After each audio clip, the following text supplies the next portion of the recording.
Welcome to BT Podcasts. In this episode, find out what the outlook for the rest of 2024 will be, where the investment opportunities are, and whether geopolitics will play a big role. This episode is brought to you by UOB Private Bank. How can investors actively select opportunities in uncertain times?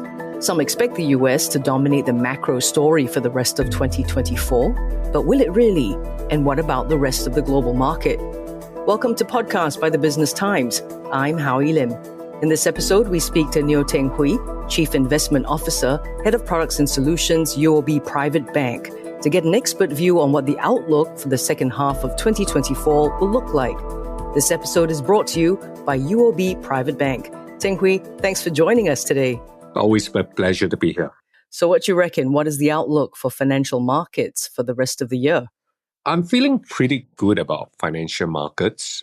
The main driver is really about the trajectory for inflation and growth. And if you look at the inflation data, yes, things are looking a little bit sticky for the first quarter, but it is clear to us that the direction is to fall. And for growth, it is still broadly supportive. We don't see any risk of a recession at this point in time. Neither do we see that growth will be too hot. I think more importantly, at the back of all these macro developments, we have a very important development, and that's called artificial intelligence. We believe that this will usher in a new investment cycle in many industries. Under this environment, not only just equities will stay supported, we think that bonds will also deliver pretty reasonable returns, especially for credit. It will offer some pickup above government bonds, and credit spreads should stay relatively well-behaved under our macro assumption. We actually believe that other parts of the world may also start to gain some strength into the second half of this year. You reckon those are the only key macroeconomic factors driving the current investment landscape? You talked about trajectory for inflation and growth. Do you see them evolving differently throughout the rest of the year? The start of the year, the main driver was really inflation, because we started the year with markets expecting roughly about 7 rate cuts. Now that expectation has come down to only about 1 to 2 cuts. So we don't think that inflation is going to stay that hot for that long. The reason is because we think that many of the components of US inflation basically lagging what is actually happening on the ground. For instance, there's this component called the owner's equivalent rent. As you know, rent has a certain leasing cycle. If you compare that against the new tenants' rent index, you realize that there's actually a substantial gap. So we are fairly confident that eventually inflation is just going to step lower. The second is going to be growth, because I think the conversation will probably evolve towards whether we might actually have a growth problem in the second half of this year. That has to do with the fact that monetary policy has stayed fairly restrictive for quite some time, whether at some point it will start to bite growth. So I would say that these are the main major macroeconomic drivers. And in the first quarter or even the first half, the concern might be a bit too much inflation. But in the second half of the year, some of the concerns maybe revolve around whether we have enough growth. So that would be the second half of 2024. That's right. So given recent market volatility, though, what strategies or adjustments do you think one should consider while navigating those potential risks? And how can we capitalize on opportunities? Let's talk a bit about, I stand corrected, some expect the US to dominate the macro story, but you're saying there are other geographical locations and regions to look out for as well, right? Yes, that's right. If you look at the profile of US growth, quite a fair bit is driven by the services sector. And the manufacturing sector has been in a state of doldrums, if you will. If you look at some of the survey data, we believe that there will be a handover of this growth profile, meaning to say that the manufacturing sector could actually look a bit better going to the second half of this year, whereas the services sector should start to slow down. So if you look at in a typical cycle where the manufacturing sector starts to recover, what happens is that you see that the global economy, particularly in parts of the world such as Asia, Japan as well as Europe tends to recover in tandem. So we believe that the recovery in the manufacturing sector could actually carry along some of the other economies outside of the US. And you have actually seen this in even some of the Chinese data. Chinese export has also performed pretty well in recent months. So I think this corroborates the recovery profile that we are seeing in markets. So how do we actually navigate potential risks? I think we haven't quite gone into that, but potentially in the second half of this year, the US will be going into an election season. That typically just about a quarter before the actual election, you could actually see the market turning somewhat more volatile. And in parts of the world, say in Asia, where valuations hasn't enjoyed the sort of re-rating the US markets have enjoyed for quite some time, might actually be a lot more defensive. So we would recommend investors actually diversifying a little bit into Asia, including Japan. In the first half of the year, we had concerns about too much inflation. Second half of the year, potentially whether we have enough growth. So a simple way to deal with this is to stay diversified, right? If you have part of your portfolio in bonds, if we run into a situation where growth is turning a lot slower than we expected, bonds will start to perform well because the Fed will probably be cutting interest rates. But if, let's say, growth turns a little bit too strong, then the growth side of the portfolio, that is the riskier asset classes like equities, commodities, will start to perform well as well. Oh, we need more details about the impact of the upcoming US elections and what they'll make on markets. Still to come, will geopolitics affect the investment outlook for the second half of the year? What should we be keeping an eye on as opportunities? More with Teng Hwee in a moment. And now, back to BT Podcasts, brought to you by UOB Private Bank. We're speaking with Neo Teng Hwee, Chief Investment Officer, Head of Products Solutions at UOB Private Bank. We've covered how the financial markets will look for the rest of the year, the trajectory for inflation and growth. We have to touch on AI again, Teng Hwee. You mentioned that earlier. But first up, the impact of the upcoming US elections. What will they have on markets? Well, this election will be highly consequential because I think you have a former president running for almost like re-election again. As you know, well, the good thing about this election is that Donald Trump is a known figure. So what he stands for, his governing style, it's pretty much well known.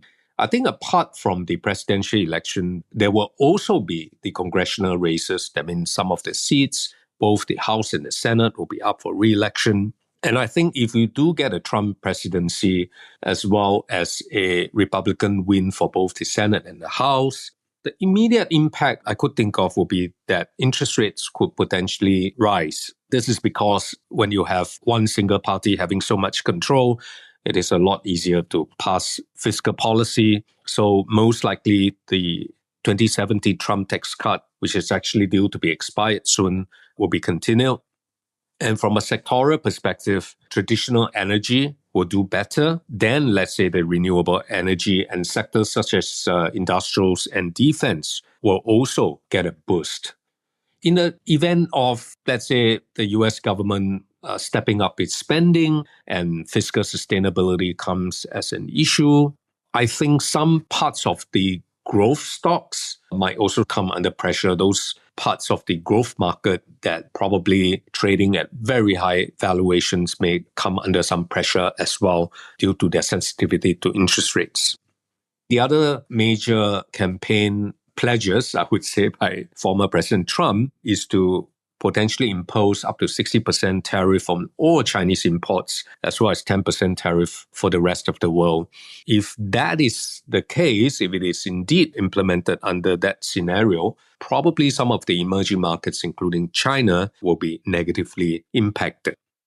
Let's talk more about China. I mean, at least Chinese equities rebounded this year. The Chinese government introduced like a series of measures to try and prop up the economy, the property market, but their data is still mixed on where the economy is headed. So what's your view on China? Has it truly bottomed out? What's going on? I've always held the view that China has fallen behind in some of the policies that could potentially stimulate the economy. The focus for the Chinese government seems to be very much on the supply side, which is actually running into problems because oversupply and trying to export your way out of oversupply is creating some trade tensions with the rest of the world. However, if you look at some of the demand policies, they come in fairly piecemeal fashion, almost in drips, right? Never your major bazooka like the US have been quite accustomed to. It is, if you look at them on a standalone basis, they look really, really inadequate. But cumulatively, you put them together, it could possibly put a flaw on the economy. Data has been very mixed because consumer confidence is still very fragile. I think most people are still worried about their jobs. The most important asset class in, I would say, most household balance sheet is real estate. And real estate prices are falling. So people are not feeling very good about their financial situation. This is very different. In fact, the polar opposite of what is experienced in the US, where the surging S&P 500 is making people feel good about their financial situation. However, as in investing, there is a fundamental backdrop. There is also a price. In the case of Chinese equities, I would say that, yes, the fundamental picture is not fantastic. It is finding a flaw. I don't think the Chinese government would tolerate any further weakness. And stocks are very cheap. I mean, they're trading at single digit on the PE. Interest rates is very low. And the downside is very limited. We had a pretty strong rally since about 2 months ago, probably up about 40%. And then now things seems to be consolidating again. So I think Chinese equities will probably be bouncing around the bottom, but a major catalyst to reinvigorate a bull market of some sort seems to be absent at this point in time. Okay, we have to talk about AI. You mentioned it earlier. After a strong run, do you think it will still be in play? Yes, AI, it's one of those few technologies that has come, if I look at major technological innovation in the last 20 years, it is one of those that suddenly appears before us and turn out to be so consequential for everyone in every industry. So far, if you look from a stock market perspective, the most immediate beneficiaries will be players like semiconductors, like NVIDIA, TSMC in Taiwan. Subsequently, if you look at some of the other major tech companies like Amazon, Google, those who provide cloud services started to benefit. And then, of course, Microsoft integrating some of these AI capabilities into their products and solutions, I think started to see some revenue inflows. I think those were clearly beneficiaries. However, if you think about AI, it is more than just services, right? You have to build up the entire infrastructure to enable it. The most obvious thing is going to be data center. And data center, especially modern data centers that is equipped to deal with the sort of large language model that are in use, requires substantial power. If you look at the US, maybe even in many parts of the world, most of their electricity infrastructure remains inadequate and remains ample scope for investments. Recently, the founder of Meta, Mark Zuckerberg, also said that, the main bottleneck for the deployment of AI investments actually is electricity. And for those of you who have actually watched the very captivating speech by Jensen Huang, the founder of NVIDIA, based on the way he articulates the roadmap, the future roadmap for AI, the revolution is just at its beginning stages. And there are still lots of scope to develop and diffuse the technology further. You look at valuations, you could hardly say that it is a bubble. Although, let me be clear, valuations are expensive in some of these so-called AI plays, right?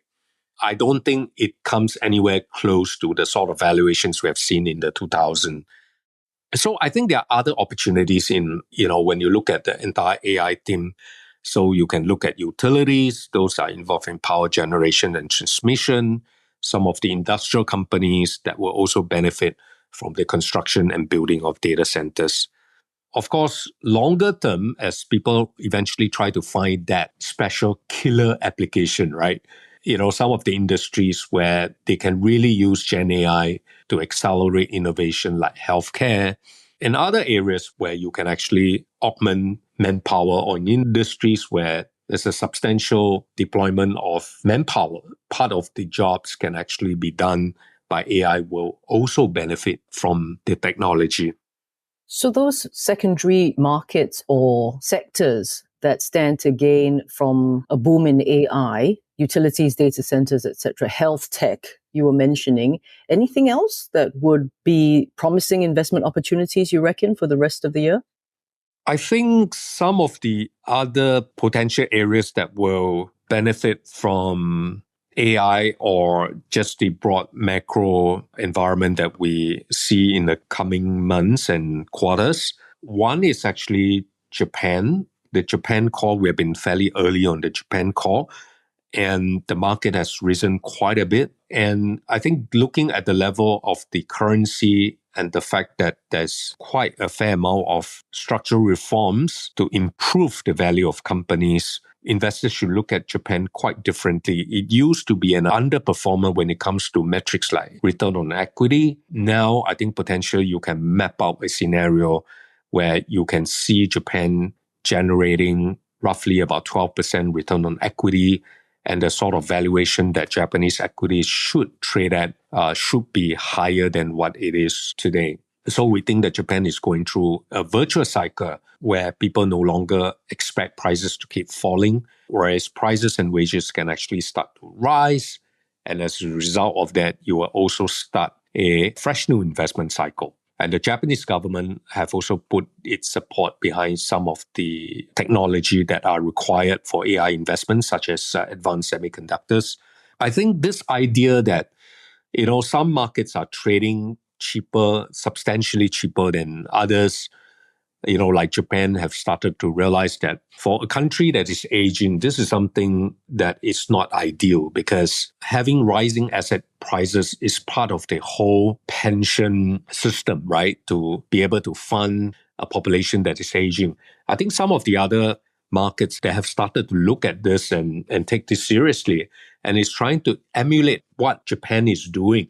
One other country is actually Korea. So it's trading a substantial discount to many other markets. So I think they are looking at some measures to try to unlock some of these discounts. And I think if they get it right, it could also catalyze some potential opportunities for investors. Well, arigato, Teng Hwee. I wish I knew how to say thank you in Korean, but I don't. Teng Hwee, it's always a pleasure to speak to you. Always a pleasure to be here. Thank you. Neo Teng Hwee, Chief Investment Officer, Head of Products and Solutions, UOB Private Bank. I'm Howie Lim. This has been BT Podcasts from the Business Times. BT Podcasts was brought to you by UOB Private Bank. Find more BT Podcasts at businesstimes.com.sg/podcasts or wherever you get your podcasts. This podcast is meant to provide general information only. SPH Media accepts no liability for loss arising from any reliance on the podcast or use of third parties' products and services. Please consult professional advisors for independent advice.